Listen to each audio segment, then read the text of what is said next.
d'incitation à la haine, pas de stigmatisation, pas d'amalgame. Moi, la dernière fois, j'ai fait un amalgame, j'ai fait le con. J'ai fait un amalgame. Je suis comme un con, j'étais en Afrique avec les pygmées, tu sais, les mecs qui sont grands comme ça. Et voilà, t'as une tendance à te foutre de leur gueule, au mec. Et encore, ça, c'est les basketteurs de l'équipe. Hein. La classe moyenne, on est ici, les copains. Les enfants, tu les vois pas, hein, c'est bon.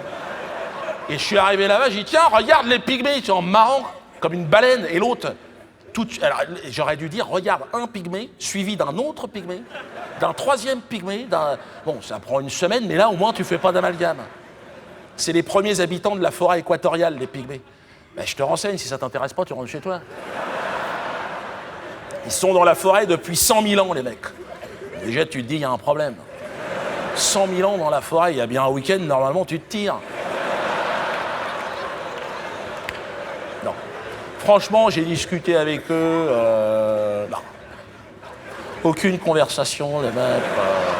La forêt, tout le temps, les herbes. Non, non. Ils n'ont aucun pouvoir d'achat. Ça les intéresse pas. Ils sont attachés aux arbres millénaires, c'est des arbres de 4000 ans. Pour eux, c'est comme des églises, des cathédrales. Ils sont là, ils mettent les mains, ils se branlent, on ne sait pas ce qu'ils font. Pour eux, un arbre de 4000 ans, c'est sacré. C'est. Ah, moi, je discutais avec un mec, il me dit, pourquoi vous coupez les arbres? Ben, j'y dis, parce qu'on en a besoin, andouille. Ils sont là, ils servent à rien. Il me dit, c'est vivant, c'est de la nature. Mais j'ai dit, mais déjà, je t'emmerde, parce que... Non, mais c'est vrai, je le connais pas, le mec. Nous, on veut faire du papier avec ça. Il dit, mais pourquoi faire? Ben, pour se torcher le cul, des cure-dents pour des bâtons pour les glaces. Tu fais comment si t'as pas de bâton à ta glace? Merde, oh, mais là, partout, la glace. Ben oui, donc si tu ne sais pas, réfléchis, mais nous ferme ta gueule. Avant de m'agresser comme ça. J'étais à deux doigts de lui en mettre une. Moi, je lui ai dit, il y aurait que moi, on raserait toute ta forêt, entièrement. Et on coulerait une dalle en béton. Voilà. Déjà, ça ferait plus propre. Puis après, tu fais des parkings, une zone commerciale, pour les Chinois, quand ils vont arriver, les mecs. Ah, voilà. Faut être visionnaire, faut essayer de se bouger le cul, toi. Mais le pygmée, il s'en fout, il s'en branle.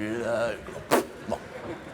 Tu sais, moi, puis t'essayes de discuter, plus t'essayes, plus tu vois qu'il se fout de ta gueule. Bon, moi, j'y vais au Cameroun, j'y vais souvent. Hein. Bon, pas par plaisir, hein, parce que je suis originaire du Cameroun, bien sûr. Ouais, je le dis jamais, parce que c'est une origine qui n'est pas très valorisante dans le monde du spectacle. Je suis d'origine... Non, dans le monde du spectacle, il y a d'autres origines plus valorisantes. Ah, ferme-la. Mais c'est vrai. Non, mais... T'arrives, tu te présentes, je suis d'origine camerounaise. Non. Ouais, mais non. Oui, mais là, en famille, ça passe. Ici, t'es sûr de pas te faire casser la gueule. Mais dans le monde du cinéma, du spectacle, non. Autant dire, j'ai le sida qui en veut. Non, alors...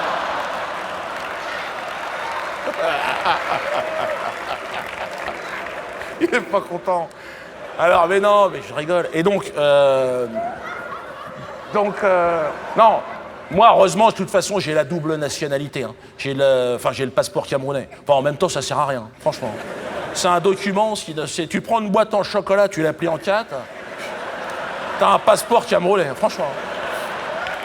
Quand tu présentes un truc comme ça, le mec, il te dit, c'est-à-dire que tu restes là, en fait. D'accord. Servi, je suis là, bouge plus, moi. Alors qu'avec le passeport français, tu peux bouger quand même.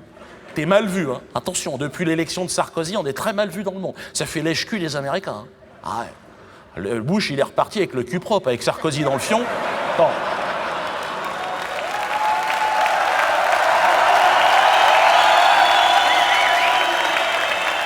Et... Ah non. Moi, je l'ai vu, hein. Moi, je vais souvent en vacances, tu sais, au soleil, hein, en Iran, un peu partout. Et tu sens que... bien sûr. Et tu sens une agressivité, parce qu'avec le passeport français, les mecs... non, ça fait faux cul. Hein. Mais bon, le passeport camerounais, t'es pas à l'abri d'une bavure policière, donc j'arrête. Donc j'arrive, alors, et donc j'arrive au Cameroun, là-bas... C'est vrai que, bon, j'y vais pour voir mon père parce qu'il est à la retraite en ce moment. Il s'est retiré dans notre village familial, Ekoudendi, ça s'appelle. Pourquoi tu te marres? Non, c'est quand même le village de mes ancêtres, s'il te plaît. T'es né où, toi, à Rungis? Ah, Ponto Combo. Bon, ben, ferme-la. Bon.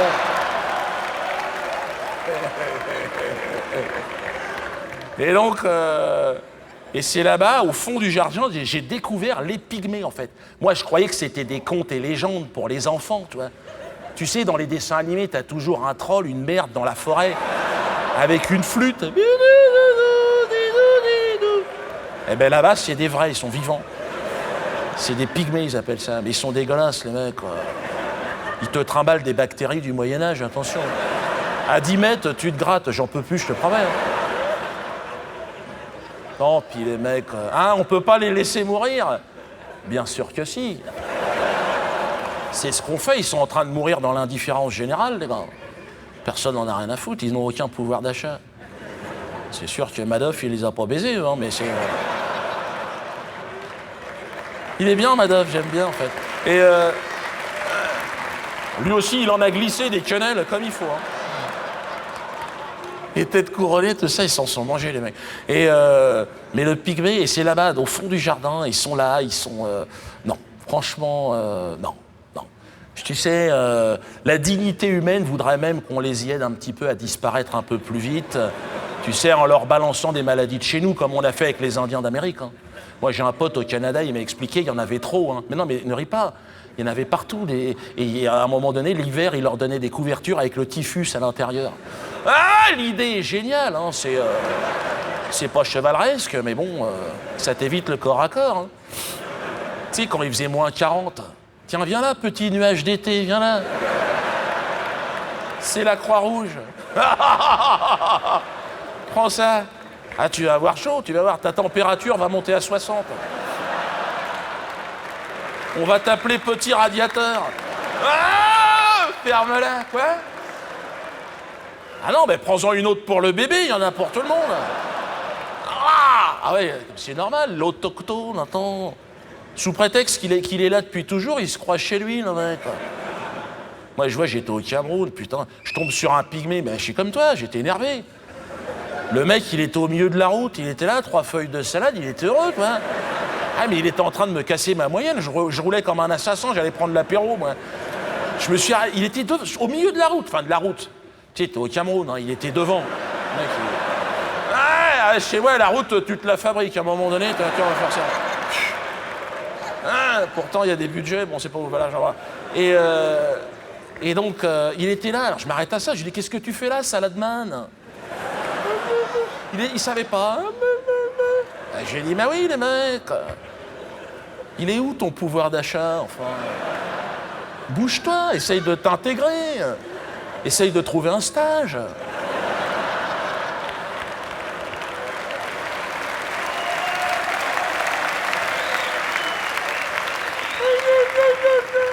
J'ai dit, ben oui, gna, je peux rien faire, moi.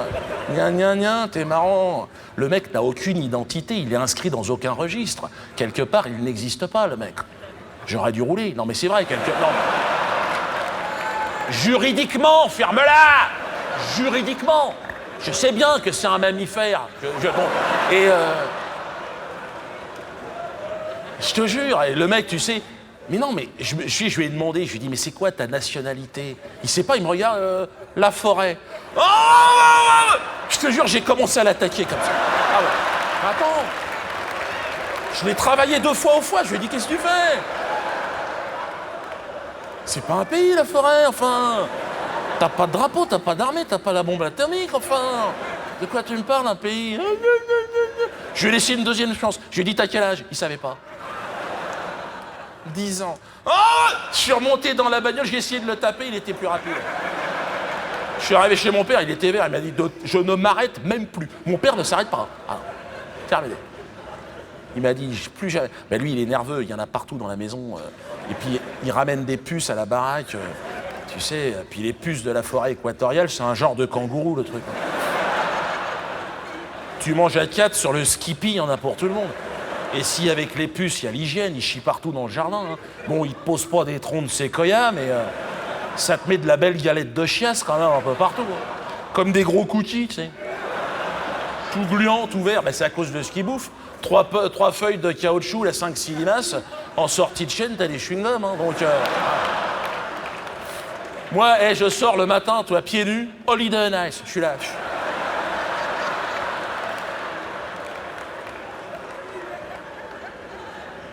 Non, puis il y a l'hygiène, il y a la pudeur. Les mecs se baladent la bite à l'air, le mec. Le chef de famille, il est devant, le troupeau, il est là. Tiens, si on allait par là, plutôt, regarde. C'est un genre de boussole, attends, mais c'est ça. Comme il n'y a plus d'arbres dans la forêt, comment ils font, les mecs? Puis les femelles, pareil, mamelles au vent et tout. Ah non, je t'encule pour te dire bonjour. Attends, non, mais attends. J'étais au catéchisme, moi. Ça va pas ou quoi, les mecs? Moi, j'y vais plus avec les enfants, parce que c'est petit, c'est mignon. Il y a un côté bébé phoque, mais attends, il y en a, ils sont montés comme des mulets, on sait jamais. Hein. T'as pas envie de voir traîner ça à côté des enfants, attends. Les autochtones, c'est ça, partout. J'ai un pote, il revient d'Australie, il m'a dit, cherche pas, on a les mêmes. Les aborigènes, ils appellent ça plus gros, plus massif, le mec.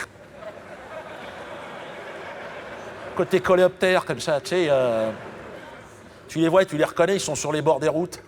Ils sniffent de l'essence, ils se chauffent entre eux et tout. Ils ont, tu sais, ils piquent des tuyaux d'échappement et ils soufflent dedans, c'est pas pourquoi.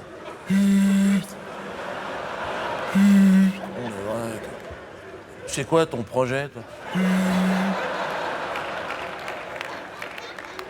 Parle-moi CAC 40, parle-moi Wall Street, parle-moi Obama, fais-moi rêver.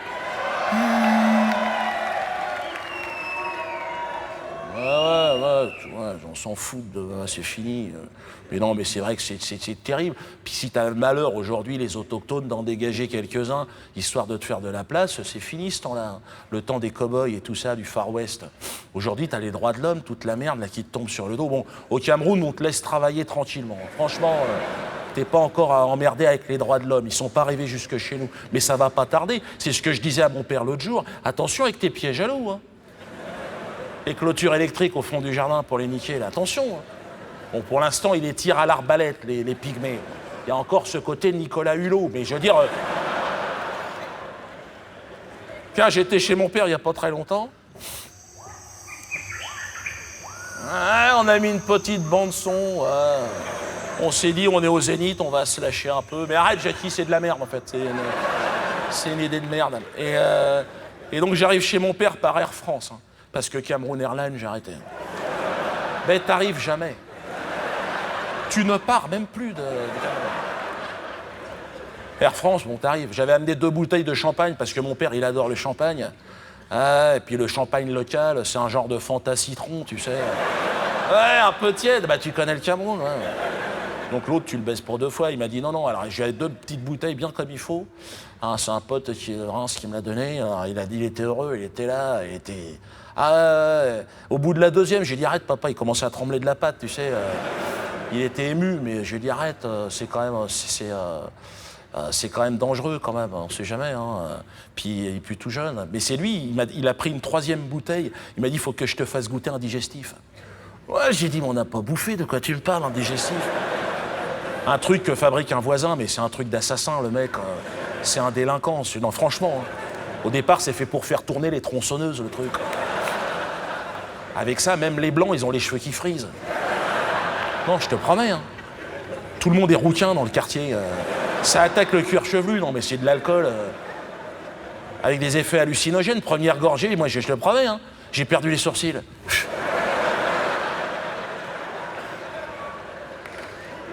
Mon père, il commençait à chanter du Jodassin. Jodassin, c'est pas son répertoire. Hein. Il s'est remonté le froc, il était là. Et c'est sur Tagada, Tagada, voilà les Dalton. Chanson de Jodassin, qu'est-ce que je vois en face de moi, Joe Dalton. Mais tu sais, avec le calibre, il me braquait, le mec. Hein. Alors, moi, tu me braques pas 2 secondes. Hein. Tout de suite, la main au gun. Ah, mais j'avais pas de gun puisque c'était une hallucination. Ah, donc suis ce que je dis ou rentre chez toi si je suis en train de t'expliquer un truc. Et donc, quand je m'aperçois que j'ai pas de gun, en réalité, je m'aperçois en fait que c'était un pygmée qui était en face de moi. sais, avec l'hallucination, la banane, il jouait avec, je sais pas ce qui s'est passé. Alors, putain, j'ai dit à mon père, regarde le pygmée. Mon père, j'aurais pas dû, tu sais, il est nerveux. Hein. Tout ce qui est question de pygmée, ah ben, il en est infesté. Immédiatement, il m'a dit, bouge pas, je le dégage à la grenade. Un vieux stock de grenades qu'on a du temps de la colonisation allemande. Le Cameroun est une ancienne colonie allemande. Hein. J'en parle jamais parce que je voudrais pas alourdir mon dossier, mais...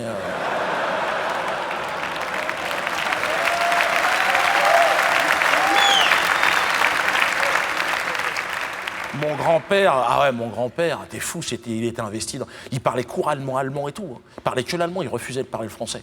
C'était pas le portrait du général de Gaulle qu'il y avait dans la case, t'as compris. Hein. Ah non, non, c'était un furieux, il bricolait des chambres à gaz en terre cuite dans le jardin. Ouais, bon, elles n'ont jamais marché, évidemment. Hein. Les siennes, mais bien sûr, je suis fermé là. Et ouais, pareil, je lui ressemble, c'est pour ça. Et je lui dis, arrête, papa, t'es malade. Ça va te péter à la gueule, ces trucs-là. C'est de la guerre de 14-18. Laisse, je vais me le faire au club de golf. Tu sais, on a un club de golf pour jouer avec les fruits pourris. Alors, tu sais, j'arrive au fond du jardin, je mets des grands gestes, mais l'autre, c'est trop agile, le pygmée. Tu sais, c'est entre le furet et la mouche, le truc. Il se colle derrière une feuille, il peut rester un mois. Alors, puis j'entends gratter sous le barbecue. Je me suis dit, merde, il s'est planqué sous le barbecue.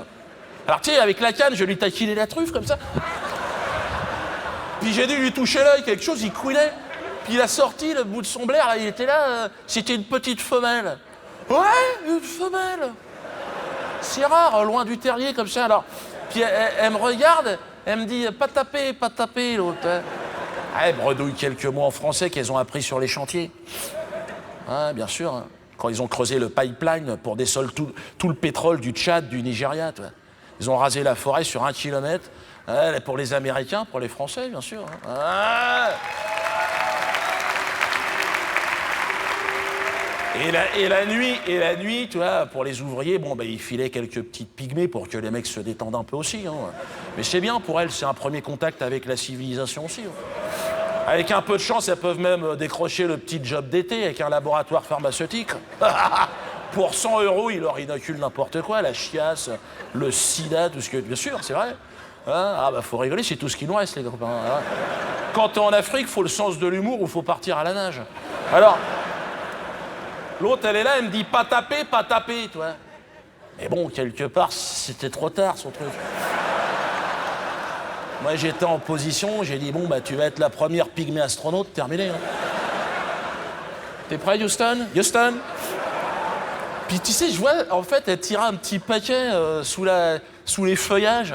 Alors, j'ai dit, merde, elle se barre avec le casse-croûte qui est suivant. Alors, je mets un petit coup de latte. Putain, c'était un nourrisson qu'elle traînait par la patte. Qui venait de naître, dégueulasse, ah ouais, tout gras. Tu sais, avec le tuyau qui sort du bide relié au fion de la mer. Oh, dégueulasse. Avec... Ah non, mais attends, moi je me suis dit, elle a pondu sous le barbecue, j'en ai un nid, ça se trouve. Et puis attends, tu sais, elle essaye de l'allaiter, l'autre, mais elle avait les nichons complètement rincés, tu sais, à cause de la sous-alimentation. Pas plus de lait dans son nibar que dans une cacahuète, alors... Ah, ça c'est méchant, mais j'arrête. Et alors... C'est immonde, mais bon. Et attends, et c'est pas le pire. Le gosse, il était raide, je te promets. Hein. Vert clair avec les yeux blancs, les mouches autour, dégueulasse. Ah, immonde. Ah, l'odeur, j'ai vomi dessus. Tout le plateau repas de chez Air France en pleine gueule, bon bah. Elle était trop contente, elle avait pas bouffé de 10 jours, l'autre. Lapin, moutarde, pomme dauphine, elle en a pas loupé une miette. Mais tu vois, ferme-la à tout jamais. Ce qui m'a le plus choqué dans cette histoire, c'est pas cette misère extrême. Non. Ça, tu t'habitues, au bout de 2 jours, t'en as plus rien à foutre. C'est le fait qu'elle allait un enfant mort. Non. Faute grave. On n'allaite pas un enfant mort. Je veux dire, même une Roumaine ne fait pas ça. Non, mais c'est vrai, dans le métro, attends, un petit tournevis dans l'œil, d'accord, tu lui pètes la colonne histoire de faire un billet, mais je veux dire... Il y a un respect de l'enfance. Ah non, ça m'a écœuré. Je te promets, j'avais un jerrycan d'essence, je l'ai aspergé d'essence. Non, mais je ne l'ai pas fini à l'ancienne. Ce que je voulais dire, il y a mon père, il est arrivé, il était avec en train de picoler son truc. Il m'a dit surtout pas d'étincelles, avec ce qu'on picole, on va exploser. Oui, il était encore sur sa mixture. Tu lui dis arrête, papa, tu te fais du mal. Il voulait tenter un double salto arrière. Il regardait les Jeux Olympiques japonais, chinois, je sais pas quoi. Là. Il y a des trucs de gymnastique, mais j'ai dit, il faut être chinois pour faire ça, papa. Si mon père, c'est un dos argenté, l'autre. Alors automatiquement, 2 pas chassés, il s'est croûté dans le barbecue, terminé. L'autre rongeur, elle en a profité pour se tirer. Puis elle s'est arrêtée sous un arbre et elle me regardait. Non, mais ça, c'est ça que je voulais vous dire. Quelque part, pourquoi elle s'arrête? C'est ça la question que je me pose. Pourquoi le besoin de me... Ah bon, avec l'essence, elle me voyait pas, mais toi, elle tentait quelque chose. De connaître qu'est-ce qui se passe. Et tu sais, dans le fond de son regard, à un moment donné, tu sais, je me suis dit, on est des êtres humains, quelque part. Qu'est-ce qui fait que toi, tu allaites un enfant mort, moi, je bois du champagne? Comment ça se fait, le truc? À quel croisement on s'est paumé? Comment ça marche?